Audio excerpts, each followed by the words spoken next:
Hello everyone, this is Tom Fox. I'm the Compliance Evangelist, and I'd like to welcome you to the August edition of my 1 month to a more effective compliance program series that I'm running throughout 2017. This month will be 1 month to more effective continuous improvement. My sponsor this month is Affiliated Monitors. Founded in 2004, Affiliated Monitors provides professional, independent integrity monitoring and ethics and compliance assessments nationally and internationally and across all industries. With its knowledge of effective ethics and compliance programs and cultures, Affiliated Monitors is respected for its work as the corporate monitor on matters ranging from multinational corporations to small and mid-sized companies, and even individuals. Having served in over 500 monitorships, no one has more experience as an independent monitor than the team at Affiliated Monitors. For more information on how an independent monitor can help improve your company's ethics and compliance program, I would urge you to visit Affiliated Monitors at www.affiliatedmonitors.com. As I indicated, this month we're going to look at 1 month to more effective continuous improvement. We're going to consider auditing and monitoring, the different types of auditing that you can do, from third-party auditing, supply chain, data risk auditing, culture auditing against fraud. We're going to talk about control testing. We're going to look at continuous improvement through the use of big data. We're going to look at measuring effectiveness, risk-based monitoring, email sweeps as monitoring, and listening as continuous monitoring. I think you're going to find it a fascinating month, and I'm sure at the end of the month you will have picked up multiple lessons on what you can do to improve your compliance program around continuous improvement. This is Tom Fox. Thank you very much for joining me on this episode, and I hope you'll join me for the entire month. This 2017 1 month to a better compliance program podcast series is a part of the Compliance Podcast Network. Day 20, a mock audit. 4 lessons in continuous improvement from the power industry. At an SCCE conference, I sat next to a program manager at a company that has numerous power plants. And he told me about a concept that I thought was extraordinarily interesting for the compliance practitioner, and that's his company's concept of the mock audit. He explained to me that in his industry, which is heavily regulated at both the state and federal level, power plants are subject to numerous levels of oversight, including various ISO standards to which they must comply. For instance, ISO 9000 provides guidance and tools for companies and organizations who want to ensure their products and services consistently meet customers' requirements and that quality is consistently improved. One of the components of ISO 9000 is an internal audit to check how a quality management system is working. But for the utility industries, there are also more formal audits by various state and federal regulatory bodies, including the North American Electric Reliability Corporation, NERC, the Federal Regulatory Commission, FERC. In other words, the utility industry is subject to numerous rules and regulations which require compliance audits. To help prepare for these formal internal and external audits, his company employs the mock audit. In the mock audit, his team will go through the factors which will be reviewed by a formal audit at the power plant. But the thing that struck me was when he said when they go into a plant, they tell the plant personnel, we all wear the same color shirt. And by this he means they're all in the same team trying to achieve the same goal of doing business in compliance with rules and regulations that the power industry is required to operate under. I come from the energy services industry, and the color of one's shirt is a very powerful concept. So, for instance, I worked at Halliburton, which is known as Big Red. Halliburton's primary competitor, Schlumberger, is known as Big Blue. Once in an employment interview, I was even asked if I could work for someone who came from Big Blue, and I instantly knew what that meant. The mock audit is a mechanism by which the compliance team can go into a facility and not only try to determine what might need remediation, but equally importantly, help employees at the facility to move towards greater compliance. The team members who perform these mock audits are not lawyers, but are engineers or other process-focused team members. These mock audits help to uncover gaps that need closing before any of the regulatory mandated audits by the external audit teams. As this program manager explained to me, they are a powerful compliance tool. I thought about the concept concept of mock audit in the context of continuous improvement under the FCPA. Typically, monitoring and annual assessments are done by lawyers. One thing I think that we as lawyers bring to this process too often is an adversarial relationship.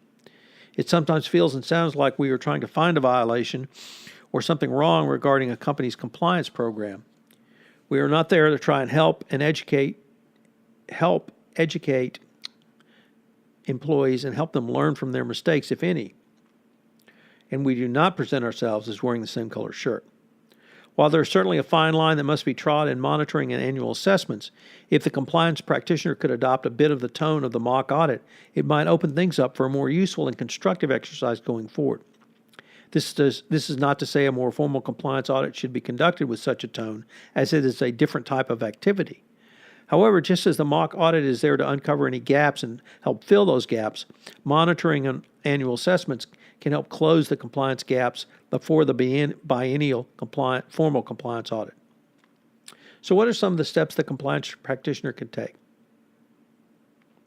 Well, number one, obviously, is wear the same color shirt. I once worked in a corporate legal department where the attitude was very much us against them. I would suggest that this is part of the legal department's mantra or requirement rather, to defend the corporation. However, just as my newfound colleague from the utility industry can help power plant employees to do work more in compliance with the rules and regulations, that a compliance practitioner can work with employees rather than simply dictate the rules that are to be followed. The annual assessment is a perfect opportunity to learn more about a region or a group's compliance challenges and how those challenges are being met going forward. But it only works if you start out with we're wearing the same color shirt as opposed to us against them or I'm here to get you. 2, review your findings with a group or a region being assessed. One of the more constant complaints I hear about from business folks was that the compliance people did not share the results of any assessments with them. Not only was there no transparency at the end of the process, but there seemed to be simply no desire for local participation and input to resolve any outstanding issues which may have been uncovered. So another step I gleaned from the mock audit is to review any assessed findings with the senior management team of the group or area being assessed. If warranted, the management team from the group or area reviewed should be a part of any correction plan that addresses a specific gap in compliance.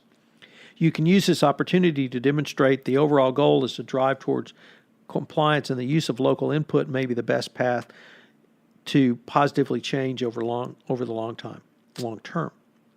As with anything else, if people feel they have input to the process, they will be more likely invested and more likely to make sure the process succeeds. When you return to the corporate office, you can collaborate with the group or region until the issues are fully addressed. The 2012 FCPA guidance, together with the 2017 evaluation of corporate compliance programs, make clear that compliance audits with actual remediation plans are key components of any effective compliance program. The concept of the mock audit is one that can facilitate continuous improvement.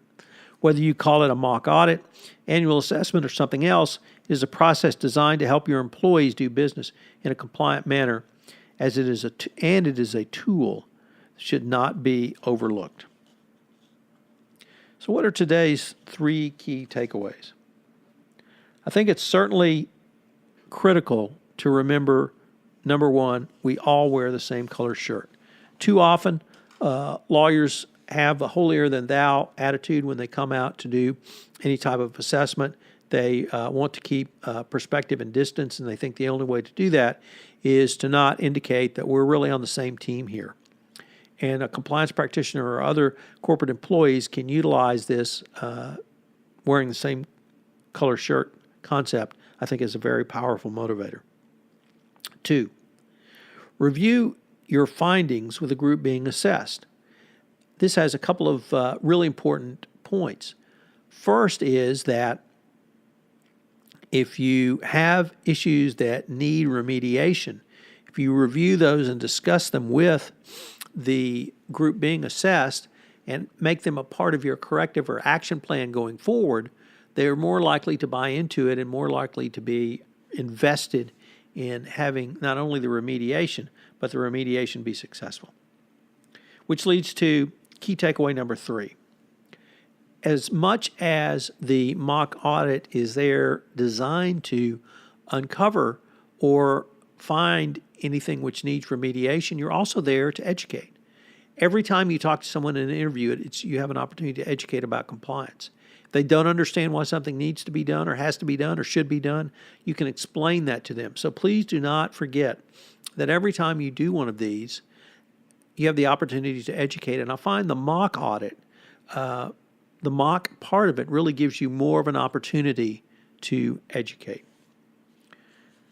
This is Tom Fox. Thank you very much for joining me for day 20 of 1 month to more effective continuous improvement. And I hope you join me tomorrow for day 21.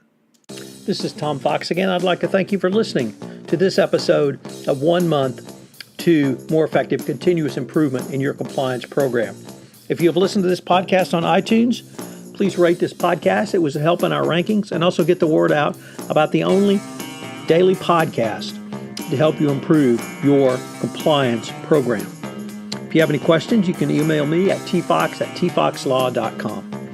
This is Tom Fox. I'm the Compliance Evangelist, and you've been listening to 1 month of more effective continuous improvement from the Compliance Podcast Network.